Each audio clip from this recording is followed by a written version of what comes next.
పద్మావతికి సంబంధించి రాష్ట్ర ప్రభుత్వ ప్రతిపాదనను ఒక పేరు కూడా రాష్ట్ర ప్రభుత్వం ప్రతిపాదనలు పంపే సమయంలో ఎవరి పేరు పంపాలో వాళ్ళ పేరు పంపాలి. కేంద్రం ఆలోచిస్తుంది. మీరు పంపిన పేర్లను ఇస్తారా? ఇది అన్ని ఆలోచిస్తారు. పంపేటప్పుడు కూడా జాగ్రత్తగా పంపాలి. మంచి వ్యక్తుల పేరు పంపాలి. వీళ్ళు మంచి వ్యక్తులు కాదంటలే నేను. పద్మశ్రీ అవార్డు వచ్చేటువంటి స్థాయి వ్యక్తులను పంపాలి. పంపితే ఇస్తాం.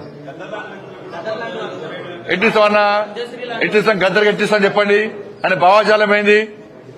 ఎంతమంది భారతీయ జనతా పార్టీ కార్యకర్తలను మర్డర్ చేసిన వ్యక్తులు ఆయన ఎట్టిస్తాం? మేము పక్కా అయ్యాం. మా కార్యకర్తలను చంపితే మా కార్యకర్తలను చంపిన కార్యకర్తలను పాటలు పాడిన వ్యక్తి గద్దర్. అనేక మంది పోలీసులను ఎన్కౌంటర్ చేసిన విషయంలో గద్దర్. ఎట్లిస్తాం? మీరు వంతం ఇస్తామేంటి అవార్డ్స్? భయపడే ప్రసక్తి లేదు, వెనుకపోయే ప్రసక్తి లేదు. వందల మంది భారతీయ జనతా పార్టీ కార్యకర్తలు నమ్మిన సిద్ధాంతం కోసం భారత్ మాతా కీ జై అని చెప్పి ఆందోళన చేస్తుంటే నక్సల్స్ భావోద్వేగ గద్దర్ మా కార్యకర్తలు హత్య చేయించిండు. ఎన్ఐఏ ఎంక్వైరీ చేసింది గద్దర్ గారి మీద. అనేక మంది పోలీసులను ఎన్కౌంటర్ పేరుతో మర్డర్ చేసిండు. అటువంటి వ్యక్తిని ఏ విధంగా పంపుతారు ఇవాళ? ఇది ఈ రాష్ట్రము మరి పోయినసారి వచ్చినాయి, ఇప్పుడు కూడా వచ్చింది తెలంగాణకు.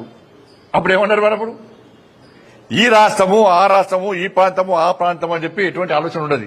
ఈ రాష్ట్రానికి ఇవ్వాలి, ఈ రాష్ట్రానికి ఇద్దని ఎక్కడ ఉండదు. ఇవన్నీ మళ్ళీ తెలంగాణ సెంటిమెంట్ ను మీరు రగిలిసిన తెలంగాణ ప్రజలు అన్ని తెలుసు.